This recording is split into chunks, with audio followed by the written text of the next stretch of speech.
You probably heard that in order for you to get a government job, you have to know someone on the inside. It can be hard to get on your own, and there's some truth behind that. Let's talk about it. The first way is a referral. Someone at your job can ask you, hey, do you know anybody that could be right for this position? If you do, then encourage them to apply online. They might even ask, hey, can you pass the name along? And sometimes it goes beyond this, and they will actually ask you to send the resume to them. I know this because this actually happened to me at my last agency. At the end of the meeting, the manager asked, hey, does anyone know anybody for this analyst position? And then I was like, hey, actually, I do know somebody. And they were like, great, send me their name. Actually, just go ahead and forward me their resume. And the person doesn't always have to be a federal employee. It all depends on the job announcement. I'll give you another quick example. In the past, I had a boss who was hiring for a GS-11 position. He interviewed 4 individuals. None of them he liked. He didn't like any of them. So he told HR, repost this job announcement. And they did. 4 more people came through. He interviewed them. Didn't like them either. Then the next day, he talked to one of his peers and they said, hey, did you by chance interview Carl? Because I know Carl. And my boss was like, yeah, actually Carl did interview.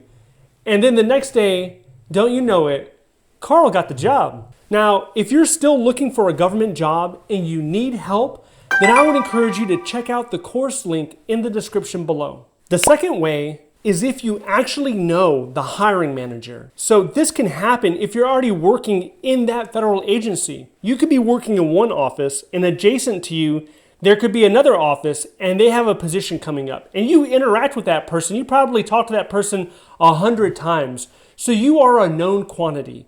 And by knowing that person, that could give you an edge, depending on your performance. If you have a good reputation at your agency, that will give you an edge. Now, if you're not known for having good performance, that will definitely work against you. But in these circumstances, you can often get the job without even an interview because the person knows you. The third way is if you know someone at the agency. So if you wanted to work for the Department of Justice, and you know a guy that works at the Department of Justice, you can talk to them and ask them, hey, what do you think will help get me hired here?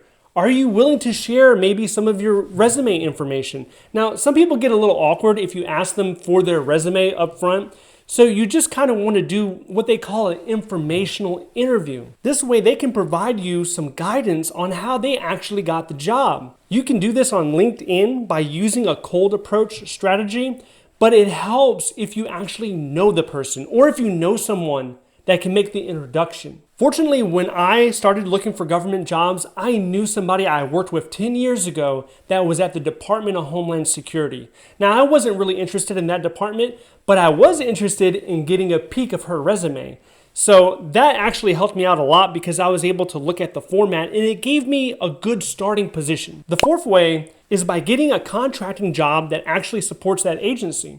So a lot of federal agencies have support from 5 or 6 or even more contractors. I know in my last agency, I can think of 6 right off the top of my head of contracting agencies that provided IT support and other type of support.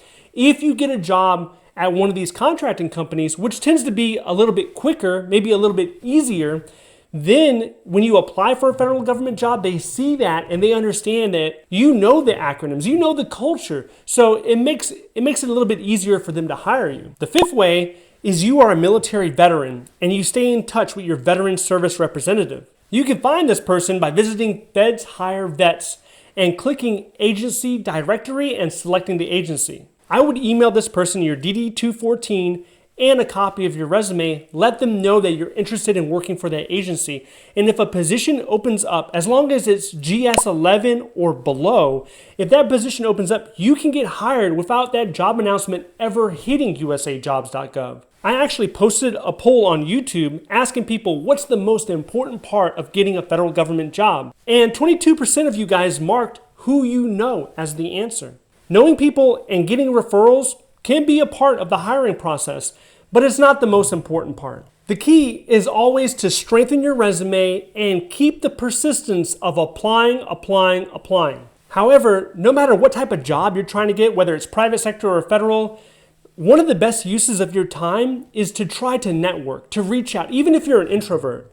Reach out and ask people for informational interviews. Ask those questions and find out what will improve your chances in getting a similar position. Now, if you're watching this and you're feeling like it's too late for you to get a federal government job, you could be right, depending on your circumstances. But you need to develop a strong strategy. If you want to plan your strategy in getting a government job, I want you to watch this video next. If you would like to see more videos like this, please click like and subscribe. Thank you for watching, and I'll see you in the next one.